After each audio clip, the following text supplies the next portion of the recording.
ইরানের সঙ্গে উত্তেজনার মধ্যেই সৌদি আরবের সাথে পরমাণু চুক্তির প্রস্তুতি নিচ্ছেন আমেরিকার প্রেসিডেন্ট। সাবেক বাইডেন প্রশাসন থেকে বর্তমান ট্রাম্প সরকারের সাথে পরমাণু চুক্তির ব্যাপারে আলোচনা অব্যাহত রেখেছে রিয়াদ।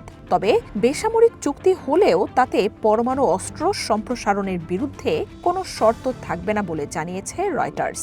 অথচ বেসামরিক পরমাণু কর্মসূচির মাধ্যমে কোনো দেশ যেন অস্ত্র তৈরির প্রকল্পে না নামে সেই লক্ষ্যে নন প্রলিফারেশন বা অসম্প্রসারণ শর্ত যুক্ত থাকে। তবে ডেমোক্রেট ও রিপাবলিকান পার্টির বেশ কয়েকজন আইন প্রণেতা বলছেন, চুক্তি হলে তাতে অবশ্যই নিয়ন্ত্রণমূলক শর্ত থাকতে হবে। অস্ত্র তৈরির জন্য ইউরেনিয়াম সমৃদ্ধকরণ, পরমাণু জ্বালানি প্রক্রিয়াজাতকরণ, জাতিসংঘের আণবিক সংস্থার কঠোর নজরদারির মতো বিষয়ে পর্যাপ্ত সীমা বেঁধে দেওয়ার কথা জানান তারা।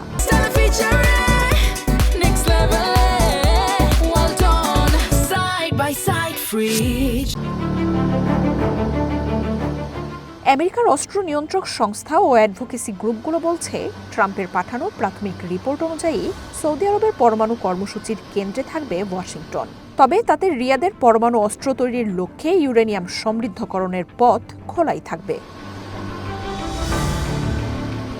এর আগে সৌদি আরবের ক্রাউন প্রিন্স ও ডিফেক্টো নেতা মোহাম্মদ বিন সালমান জানিয়েছিলেন, আঞ্চলিক শক্তি ইরান যদি পরমাণু অস্ত্র তৈরি করে তাহলে একই পথে হাঁটবে রিয়াদও।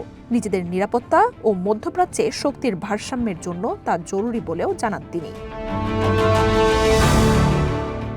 রয়টার্স জানিয়েছে, এই সপ্তাহে চুক্তিটি আমেরিকার কংগ্রেসে উঠতে পারে।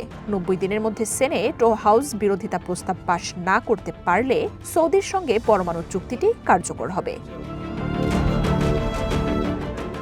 এমন এক সময়ে এই চুক্তি হচ্ছে যখন ভৌগোলিক নানা উত্তেজনায় একের পর এক দেশ নিজেদের নিরাপত্তায় পরমাণু অস্ত্রের আকাঙ্ক্ষার কথা জানাচ্ছে। সম্প্রতি আমেরিকা রাশিয়ার পরমাণু অস্ত্র সীমিতকরণ চুক্তির মেয়াদ শেষ হওয়ায় এই দুই শক্তি আবারও বিধ্বংসী অস্ত্র বাড়ানোর প্রতিযোগিতায় নামতে পারে। পেন্টাগনের তথ্য মতে চায়নাও নিজেদের পরমাণু শক্তি বাড়ানোর নজিরবিহীন প্রচেষ্টা অব্যাহত রেখেছে। সৌদির সাথে কোনো সুরক্ষা শর্ত ছাড়াই পরমাণু চুক্তিতে সম্মত ট্রাম্প একই ইস্যুকে কেন্দ্র করে হামলার প্রস্তুতি নিচ্ছেন ইরানে। যদিও তেহরান বারবার দাবি করে আসছে তাদের পরমাণু কর্মসূচি পুরোপুরি শান্তিপূর্ণ এবং বেসামরিক উদ্দেশ্যে। তবে সেসব উড়িয়ে দিয়ে ট্রাম্প ও নেতানিয়াহু দাবি করছেন গোপনে পরমাণু অস্ত্র তৈরি করছে ইরান।